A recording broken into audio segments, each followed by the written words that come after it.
امام صادق فرما رہے ہیں کہ وحسائد السنتہم، یہ بیہودہ گوئی جو ہے یہ انسان کو برباد کر دیتی ہے. لہٰذا اپنے آپ کو قابو میں رکھو، اپنے آپ کو کنٹرول میں رکھو. جو منہ میں آ گیا بول دیا، جو دل میں آیا وہ بول دیا، بعد میں پھر سنبھالتے رہیں. بعد میں پھر جو چاپلوس ہوتے ہیں، جو حاشیہ بردار ہوتے ہیں، جو خوش آمدی ہوتے ہیں، وہ اپنے سربراہ کی اور اپنی پارٹی کے بڑے کی اور وزیر اعظم کی اور صدر کی اور گورنر کی اور وزیر اعلیٰ کی اور حاکم وقت کی چاپلوسی میں اس کا دفاع کر رہے ہوتے ہیں بیٹھے ہوئے. وہ ساری ٹیم خواہ کا دفاع کر رہی ہوتی.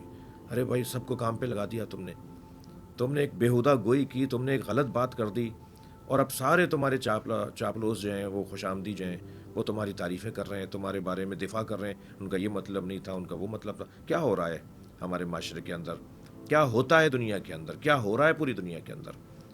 زیادہ تر ہمارے ممالک کے اندر ایسے ہی کچھ ہوتا ہوا نظر آ رہا ہے. امام جعفر صادق فرما رہے ہیں کہ جیسے تم اپنے کھلے دشمن سے محتاط رہتے ہو، ایسے ہی اپنی خواہشات سے محتاط رہو.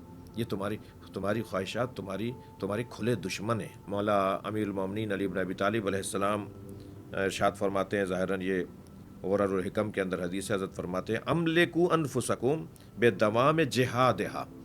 حضرت فرماتے ہیں کہ اپنے نفس کے مالک بن جاؤ ایک طویل جہاد کے ذریعے سے. ایک دن میں نہیں ہوگا کام.